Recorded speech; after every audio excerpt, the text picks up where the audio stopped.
جو اپنی شرم گاہ کی کمائی کھاتی پھرتی ہے۔ ایک اور حدیث میں ہے کہ آپ صلی اللہ علیہ وسلم نے فرمایا، زانیوں کے منہ جہنم کی آگ سے جلائے جائیں گے، آگ سے ان کے منہ بھڑکتے ہوئے ہوں گے۔ حضرت ابن عمر رضی اللہ تعالی عنہ کی حدیث میں ہے کہ رسول اللہ صلی اللہ علیہ وسلم نے فرمایا، زنا سے غریبی اور محتاجگی پیدا ہوتی ہے۔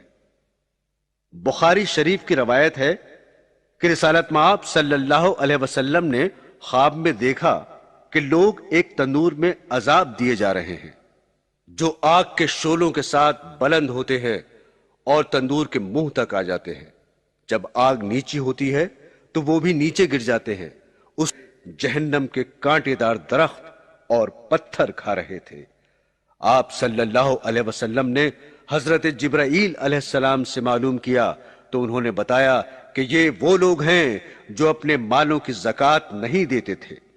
میرے دوستو، اگر آج ہم اس چیز کی تحقیق کریں تو بہت سے مسلمان ایسے ملیں گے جو زکوٰۃ ادا نہیں کرتے، اور مال کی محبت کے نشے میں ان کو اس کا احساس ہی نہیں کہ ہمارے اوپر ایک اہم فریضہ بھی ہے جس کے ادا کرنے سے دنیا کے اور آخرت کے بہت سے فائدے بھی ہیں جن کو احادیث میں تفصیل سے بیان کیا گیا ہے۔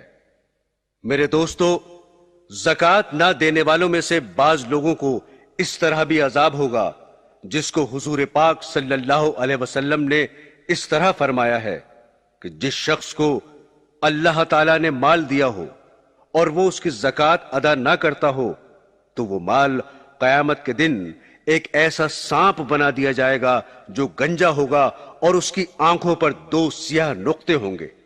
پھر وہ سانپ اس کی گردن میں توق کی طرح ڈال دیا جائے گا جو اس کے دونوں جبڑوں کو پکڑ لے گا اور کہے گا کہ میں تیرا مال ہوں، تیرا خزانہ ہوں۔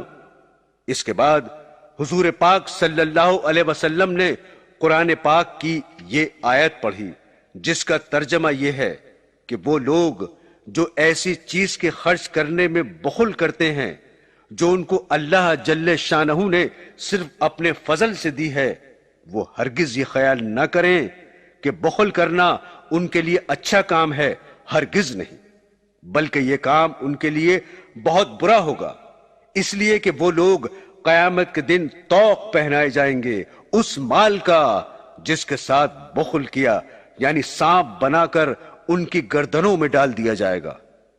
حضرت ابو ہریرہ رضی اللہ تعالی عنہ سے روایت ہے کہ رسول اللہ صلی اللہ علیہ وسلم نے فرمایا، جو شخص سونے چاندی کی زکوٰۃ ادا نہیں کرتا تو اس کے مال کی تختیاں بنا کر قیامت میں اس شخص کی پیشانی اور پہلوؤں کو داغ دیا جائے گا۔ جب یہ تختیاں ٹھنڈی ہو جائیں گی تو گرم کر لیا جائے گا اور قیامت کے 50,000 برس والے پورے دن میں اس کو یہی عذاب ہوتا رہے گا۔ اس لیے میرے بزرگوں، میرے دوستوں، یہ ٹھان لو کہ زکوٰۃ پوری ادا کریں گے، ورنہ دنیا اور آخرت میں پریشانی کا سبب ہے۔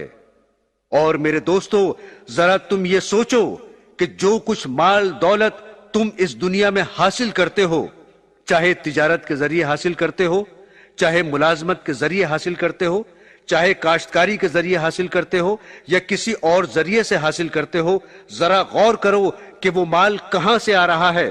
کیا تمہارے اندر طاقت تھی کہ تم اپنے بازو کے زور سے وہ مال جمع کر سکتے تھے؟ یہ تو اللہ تعالیٰ کا بنایا ہوا حکیمانہ نظام ہے کہ وہ اپنے اس نظام کے ذریعے تم کو مال و دولت دے رہا ہے۔ سب کچھ اللہ تعالیٰ ہی کا دیا ہوا ہے، ہم خود اللہ کے ہیں، ہمارا دماغ، عقل، ذہن، ہاتھ، پیر، آنکھ، کان، سب کچھ اسی کا دیا ہوا ہے۔ اگر وہ نہ دیتا ہم کہاں سے کما لیتے؟ تو سب کچھ اللہ ہی کا ہے، لیکن اس کا کرم ہے کہ سب کچھ اس کا ہوتے ہوئے بھی وہ صرف 2.5% مانگتا ہے، اور وہ بھی اپنے لیے نہیں۔ اس کو کیا ضرورت ہے ہمارے مال کی؟ زمین اس کی، آسمان اس کا، چاند سورج اس کے، زمین کے خزانوں کا وہ مالک، تو اسے ہمارے مال کی کیا ضرورت؟ وہ تو غنی ہے۔ اس لیے اللہ تعالی ہم سب کو زکوٰۃ ادا کرنے کی توفیق عطا فرمائے، آمین۔